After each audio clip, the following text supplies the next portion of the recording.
রাসূলুল্লাহ সাল্লাল্লাহু আলাইহি ওয়াসাল্লাম কদরের রাতগুলোতে কি কি ইবাদত করতেন? আমি খুঁজে 5টা আমলের কথা পেয়েছি বিশেষভাবে। কমন যে আমলগুলো সেগুলো তো ছিলই, বিশেষভাবে 5টা কাজ রাসূল সাল্লাল্লাহু আলাইহি ওয়াসাল্লাম এই কদরের রাতে করতেন। 1 নম্বর কাজ হচ্ছে তিনি সারা রাত জেগে ইবাদত করতেন এবং পরিবারের লোকদেরকে ঘুমোতে দিতেন না, উঠিয়ে দিতেন।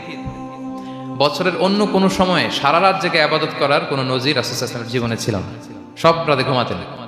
আমি জোহর বারুতে একটা কনভেনশনে the daily routine of prophet সাল্লাল্লাহু আলাইহি ওয়াসাল্লাম একটা আলোচনা করেছিলাম, যেখানে রাসূল সাল্লাল্লাহু আলাইহি ওয়াসাল্লামের দৈনন্দিন জীবনের রুটিন আলোচনা করেছিলাম। সেখানে আমরা বলেছি যে রাসূল সাল্লাল্লাহু আলাইহি ওয়াসাল্লামের দৈনন্দিন অভ্যেস ছিল তিনি এশার পরেই তাড়াতাড়ি ঘুমিয়ে পড়তেন আর মিড নাইটে উঠতেন। রাসূল সাল্লাল্লাহু আলাইহি ওয়াসাল্লামের কর্মদিবস শুরু হতো মিড নাইটে। আমাদের তো সকালে আরো অনেক পরে শুরু হয়, রাসূল সাল্লাল্লাহু আলাইহি ওয়াসাল্লামের কর্মদিবস শুরু হতো বেসিক্যালি মিড নাইটে।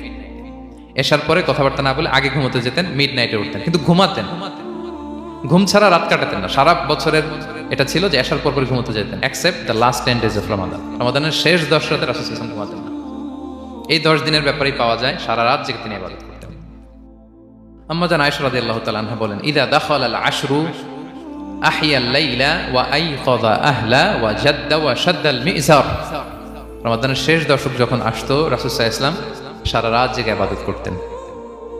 পরিবারের সদস্যদেরকে জাগিয়ে তুলতেন, স্ত্রীদের ঘুমাতে দিতেন না, জাগিয়ে তুলতেন। ফাতেমা রাদিয়াল্লাহু তাআলা আনহার ঘর পাশেই ছিল, তাদেরকে যে জাগাতেন এবং নিজে সারা রাত ইবাদত করতেনই।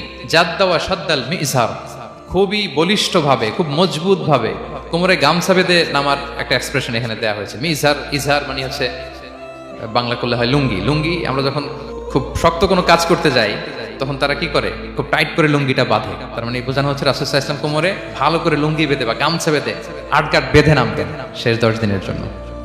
এই সময় তিনি মানে কাউকে কেমন যেন চিনতেন না, সবসময় ইবাদতে মগ্ন থাকতেন।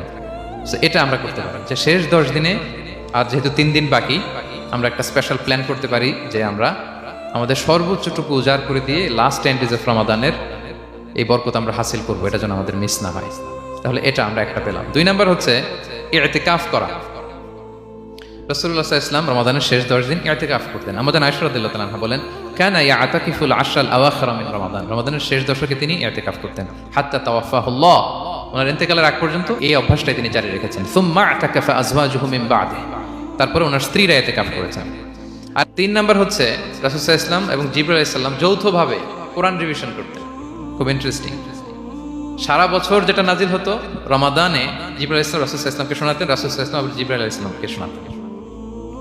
সহিহ বুখারীর বর্ণনা, কানা জিবরিলু ইয়ালকাহু ফি কুল্লি লাইলাতিন মিন রমাদান ফায়ুদারিসুল কুরআন। রমাদানের প্রতি রাতে এসে রাসূল সাল্লাল্লাহু আলাইহি ওয়াসাল্লামের সাথে কোরআন মুদারাসা করতেন। সহিহ মুসলিমের বর্ণনায়, আন্না জিবরিল কানা ইউআরিদুহু বিল কুরআন কুল্লা আমিন মাররা।